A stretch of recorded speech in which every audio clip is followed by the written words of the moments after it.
네, 8월 달에 있었던 자율주행 자동차 소식 묶어봤습니다. 정말 중요한 소식은 샌프란시스코에서 무인 택시 서비스가 확대 운영된다라는 소식이에요.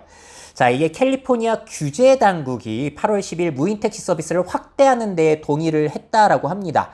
샌프란시스코 전역에서 24시간 유료 서비스를 제공할 수 있도록 허가를 내준 거예요.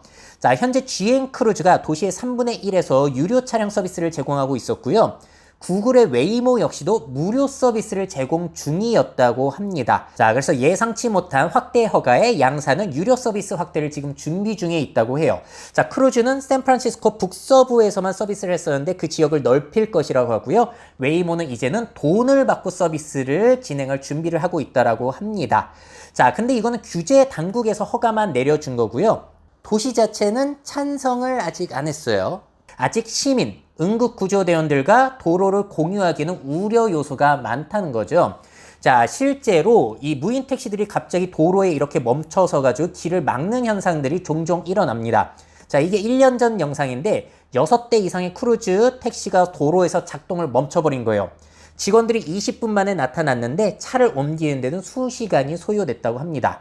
자, 뿐만 아니라 소방차와 접촉사고가 있었다고 해요. 자, 그래서 이 GM 크루즈 측은 낮에 50대, 밤에 150대까지만 운행하기로 합의를 한 상태입니다. 운행 횟수를 그렇게 많이 늘리지는 못하는 거죠. 자, 그리고 이 시민들 같은 경우에는 또 이런 무인 택시 서비스를 반기지 않는 사람들도 있어요. 혐오자들이 교통 콘 있잖아요. 그걸로 자율주행차를 먹통으로 만드는 시위를 하고 있다고 합니다. 정말로 신기하게도 자율주행 자동차 위에 저 콘을 올려두게 되면은 자동차가 먹통이 된다고 해요. 콘을 제거하거나 회사 기술자가 자동차 시스템을 재설정하러 올 때까지 비상등을 켜고 셧다운 모드로 강제 전환이 된다고 합니다.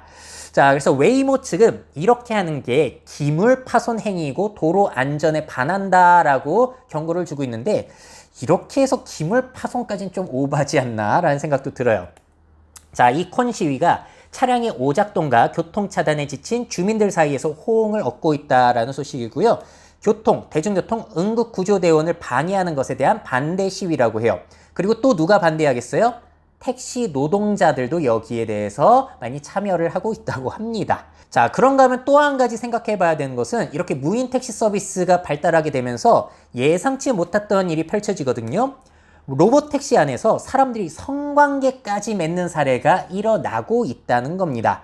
자, 앞좌석에 아무도 없기 때문에 자율주행 택시를 교통수단 이상의 용도로 쓴다는 거예요. 자, 그래서 샌프란시스코 스탠더드지가 실제로 성관계를 맺은 4사람과 인터뷰를 했다고 하는데요.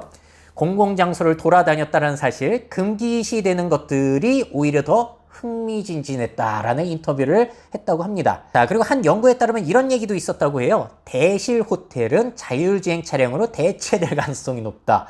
뭐 이런 보고서도 있었다고 하고요.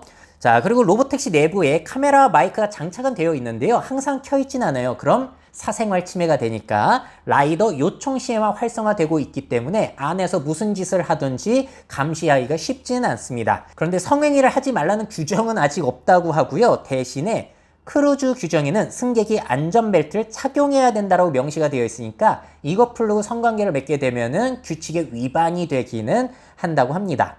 사실 테슬라 같은 경우에도 오토파일럿 모드에서 성관계를 맺어가지고 그 영상이 화제가 되기도 했는데 거기에 대해서 당시에 일론 머스크가 이렇게 트위터를 올렸었어요. 오토파일럿을 사용하는 방법이 생각보다 다양한 것으로 밝혀졌다 라는 겁니다. 자, 자율주행 택시가 확대된다면 또 무슨 일들이 펼쳐질까요? 우리가 겪어본 적이 없는 일들이기 때문에 예상치 못한 일들이 펼쳐지는 것 같아요. 자, 소방차, 응급구조 차량을 막는 사태가 일어나게 된다면 반대가 더 심해지겠죠. 또 생각해 봐야 되는 거는 실내에서의 행동들을 어떻게 규제할 것인가. 야, 이 24시간 운영이면은 밤에 술 취해가지고 연인들이 탄다? 물론 토를 할 수도 있고 별별 짓들을 다 할 거예요. 앞에 사람이 없으니까. 야, 이 문제는 어떻게 우리가 대처해야 되는지도 생각해 볼 거리가 될 것 같습니다. 미래사회 변화를 업데이트하고 싶으신 기업 및 기관, 그 밖에 미래 트렌드 교육이 필요하신 분들은 myf21 네이버닷컴 이메일로 연락주세요.